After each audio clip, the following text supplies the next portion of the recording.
University, ranked nationally as a top-tier research institution and home of the Tigers. Clemson's College of Science emphasizes hands-on research and is preparing the next generation of leading scientists by offering 29 undergraduate and graduate degrees. Spearheading the college's vision and strategic planning is founding dean, Dr. Cynthia Young. Recently, I had the opportunity to sit down with Dean Young.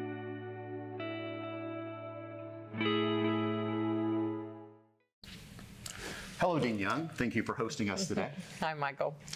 Now, you are the founding dean of one of the country's most successful research colleges. Can you tell us a little bit about the history of the college? Sure. So in 2016, Clemson made the decision that, the power of grouping the life, physical, mathematical sciences together really was at the heart of the modern land-grant university. And so they stood up a new College of Science and recruited me as the founding dean. Now, the college, from what I understand, has 29 graduate and undergraduate degrees, and it has many partnerships with industry. Can you tell us about some of the innovative degrees, programs, and partnerships? Sure. So, we're probably most widely known because of Trudy McKay, our National Academy of Sciences Fellow for Human Genetics. Most recently, you hit on 29 degrees. We were joking earlier, there was really 25. What are the more recent ones? Data Science Analytics is one, data science, and then we've also started medical biophysics, because as we know, the disruption in medicine really comes from the sciences. And that's good. I know at the Governor's School, we have several students that are interested in that area. So what would you be most, I guess, as the dean, what are you most proud of? Our students. Is there anything you could be more proud of? They're one of the most important things for me when I look at numbers. I look for quantity, quality. The College of Science undergraduates represent 12% of the students at Clemson, but we're 25% of the honors college. So exceptional talent. We're also very diverse. We're leading the university in diversity of our students. So really proud of kind of our student, those who are gravitating to science. I'm also proud of where they go on. So when you look at where our students go on to graduate school, medical school, we're looking at some of the top research universities in the country, the MITs, the Stanfords.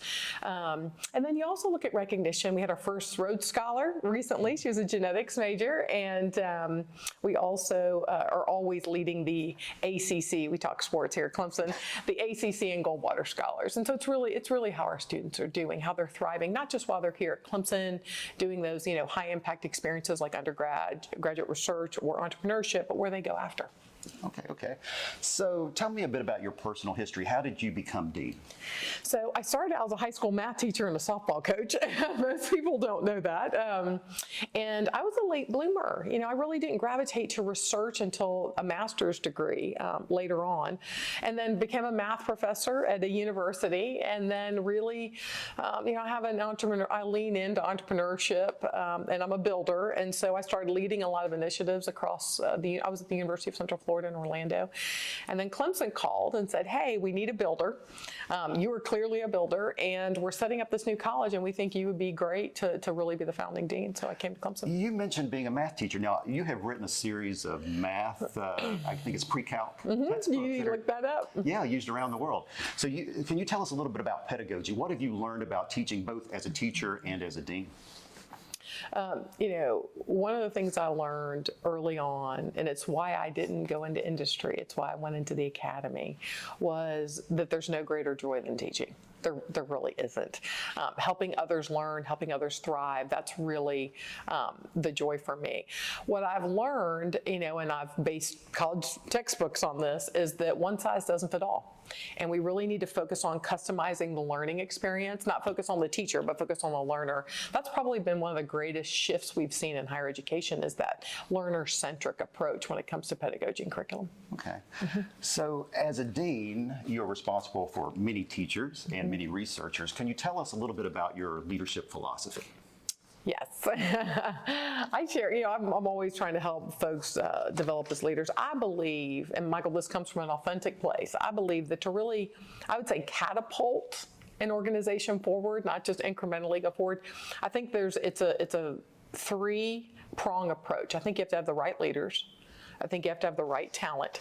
And I think you have to have a really compelling, big, aspirational vision, dream of where you're going that everybody wants to be a part of. Dr. Martin Luther King didn't say, I have a plan. He said, I have a dream. And I think really, if you have something really that's aspirational like that, but you gotta have the right leaders and you gotta have the right talent to get you there. Tell me about a teacher that made a big difference in your life that helped you develop these philosophies and actually helped you become a dean, perhaps. So I will share something. How many people is this going out to? I don't know if I want this one going out too far. There was a math teacher at Tampa Prep where I grew up named Butch Jalbert. And he, early on, I was in all of his math classes.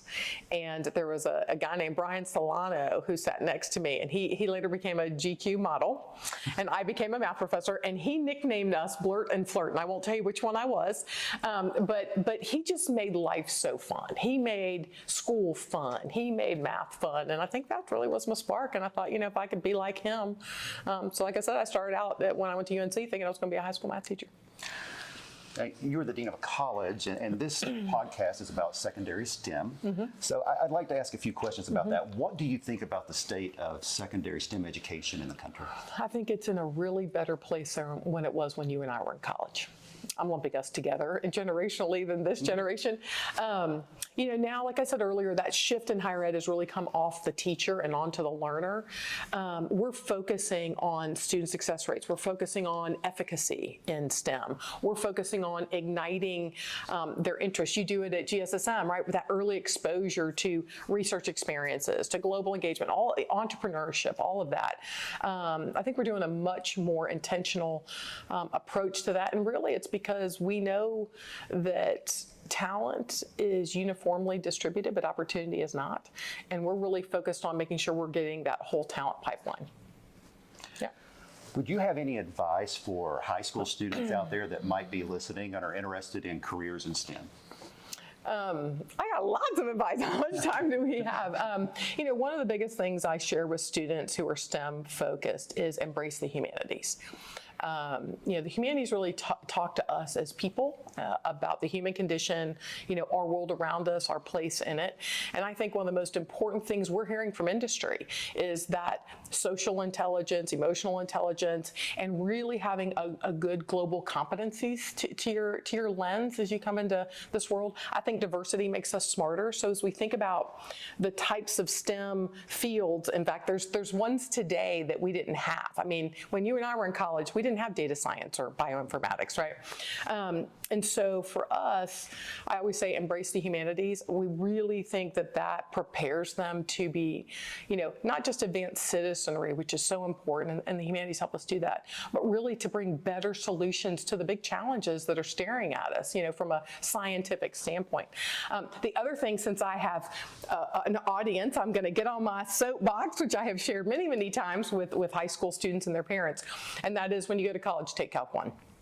I look at the data every day. I've looked at it at 2 universities. I look at it nationwide. Students who substitute AP exams, even though we love AP, for Calc 1 and who jump into Calc 2 do not do as well as students who take Calc 1 when they get to college. So statistics is not mathematics. I'm going to say that out loud too for those of you who are thinking about not taking a calculus-based course your senior year. We want you to take that, but make sure you're listening to your academic advisors.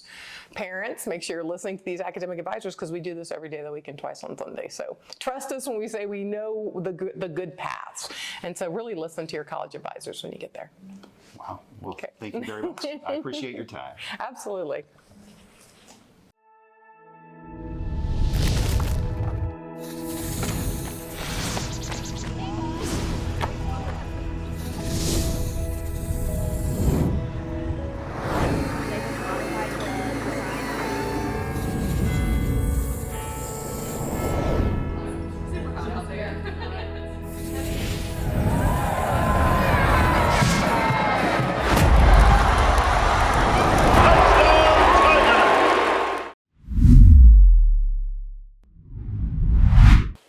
I want to thank Clemson University for the wonderful hospitality during that interview.